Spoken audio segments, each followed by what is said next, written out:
तो दोस्तों Bajaj housing finance के रिजल्ट्स अभी अनाउंस हो गए हैं, तो डिटेल में बात करेंगे किस टाइप के रिजल्ट्स रहे हैं, कंपनी अभी किस हिसाब से यहाँ पर प्राइसिंग दिख रही है और वैल्यूएशंस जो कि इस कंपनी की सबसे बड़ी कंसर्न रही है, क्या वो अब रीजनेबल होती हुई नजर आ रही है या नहीं नजर आ रही है। तो आज ही इसके कंपनी के रिजल्ट्स आए हैं। लगभग 75,000 करोड़ की मार्केट कैप की कंपनी है और अभी लगभग अपने आईपीओ प्राइस के आसपास ये चलती हुई नजर आ रही है। अभी एक बारी ओवरऑल अगर हम नंबर्स की बात करते हैं तो देखिए ईयर ऑन ईयर बेसिस पे अच्छी ग्रोथ देखने को मिली है। 2500 करोड़ से रेवेन्यू बढ़ के 2900 करोड़ के आसपास हो गए हैं। प्रॉफिट्स की बात करें तो 587 करोड़ से बढ़ के 669 करोड़ के आसपास हो गए हैं। क्वार्टर ऑन क्वार्टर कुछ खास इंप्रूवमेंट नहीं देखने को मिली है, रेवेन्यूज फ्लैट हैं। इसके अलावा नेट प्रॉफिट्स की बात करें तो वो भी पिछले एक दो क्वार्टर से आपको थोड़े से फ्लैट नजर आएंगे।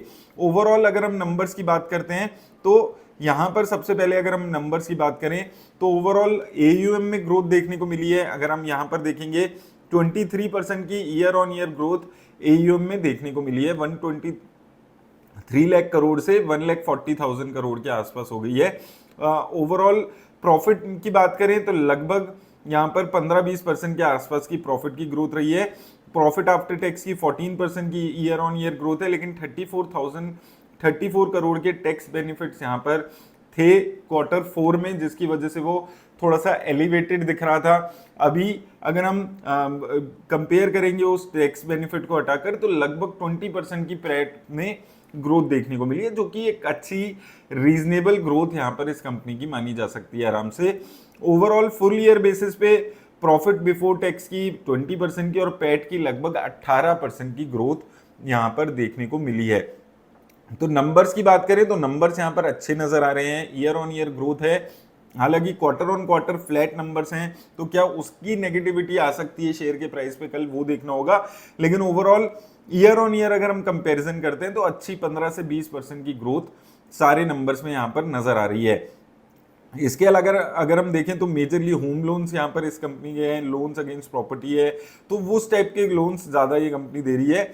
और ओवरऑल एक अच्छी ग्रोथ यहाँ पर ओवरऑल आपको इस कंपनी में देखने को मिली है।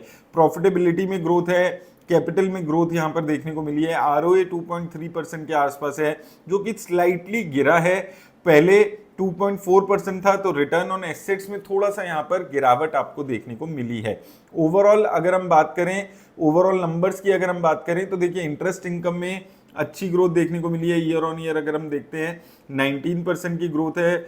ओपेक्स की अगर हम देखते हैं, इसके अलावा रिटर्न ऑन एवरेज एसेट्स में 2.3% है, जो कि थोड़ा सा यहाँ पर गिरावट है। रिटर्न ऑन इक्विटी की बात करें तो वहां पे भी थोड़ी सी गिरावट देखने को मिली है। तो देखिए ओवरऑल ग्रोथ आपको देखने को मिल रही है, लेकिन जो की नंबर्स हैं जैसे कि return on average assets, return on equity, उसमें कंपनी की लगातार गिरावट है। जो रिटर्न ऑन इक्विटी थी वो लगभग 15-13% की थी, जो गिर के अभी 12% के आसपास रह गई है।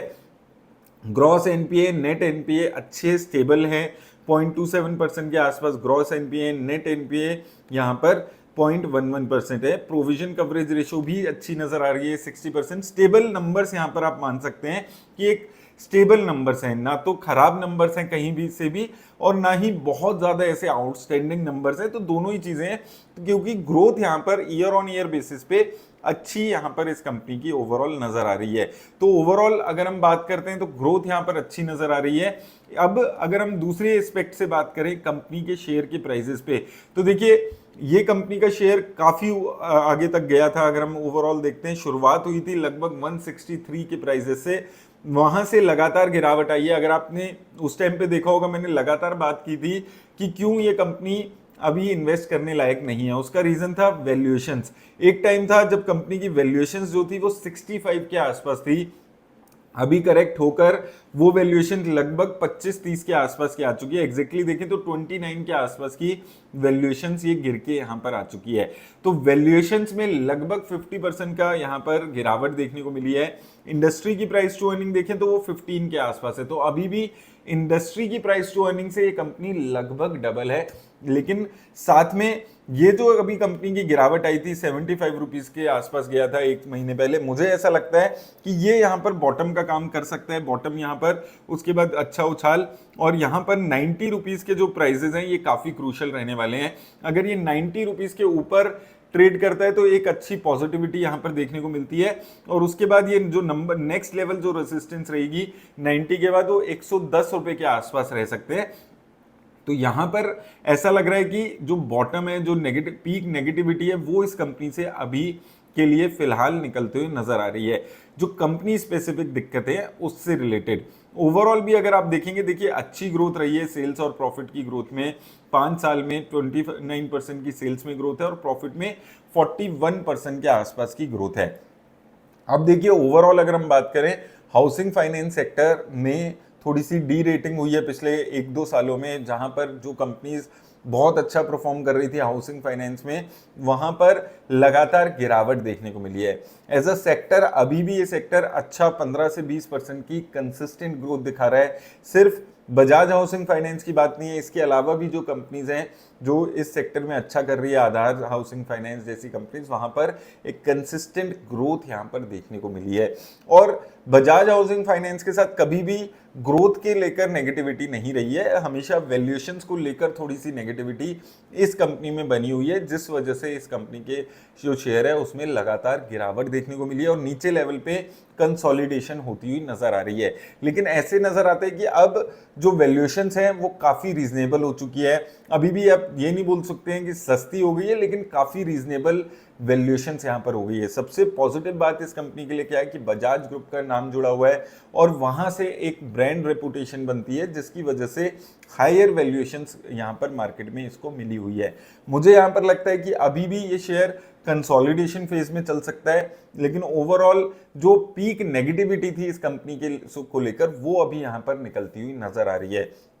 अगर ऐसी ही ग्रोथ ये 15-20% की ग्रोथ दिखाती रही तो ओवर अ टाइम जो इनकी करेक्शन है, टाइम करेक्शन है, वो यहाँ पर हो जाएगी और उसके बाद से एक रिटर्न्स यहाँ पर देखने को मिल सकती है। तो ओवरऑल मुझे लगता है कि अब उतनी नेगेटिविटी नहीं रह गई है इस कंपनी को लेकर जितनी 150-100 के आसपास थे, लेकिन कंसोलिडेशन फेज में अभी भी ये चलने वाला है। ऊपर 110 के लेवल्स हैं, नीचे 85 के आसपास के सपोर्ट है, 88-89 के। ये दो क्रूशियल लेवल्स हैं जिनमें अभी ये कंपनी और थोड़ी देर कंसोलिडेट कर सकती है। ओवरऑल फंडामेंटली अच्छी कंपनी है, उसमें कोई डाउट नहीं है, लगातार ग्रोथ रही है, स्ट्रॉन्ग बैलेंस शीट है, एसेट अंडर मैनेजमेंट में भी एक अच्छी ग्रोथ यहाँ पर देखने को मिली है। तो ओवरऑल एक फंडामेंटली स्ट्रॉन्ग कंपनी है, लेकिन अभी मार्केट सिचुएशंस की वजह से, थोड़ी हायर वैल्यूएशंस की वजह से इसका शेयर में वो उस टाइप की रिटर्न्स अभी तक नहीं देखने को मिली है। तो ओवरऑल एक अच्छे रिजल्ट्स यहाँ पर इस कंपनी ने, डिसेंट रिजल्ट्स बोलेंगे, बहुत ज्यादा आउटस्टैंडिंग नंबर्स नहीं है, लेकिन फिर भी एक अच्छे डिसेंट नंबर्स यहाँ पर ये कंपनी दिखाते हुए नजर आ रही है। उम्मीद है आपको हेल्प मिलेगी इस वीडियो से। धन्यवाद।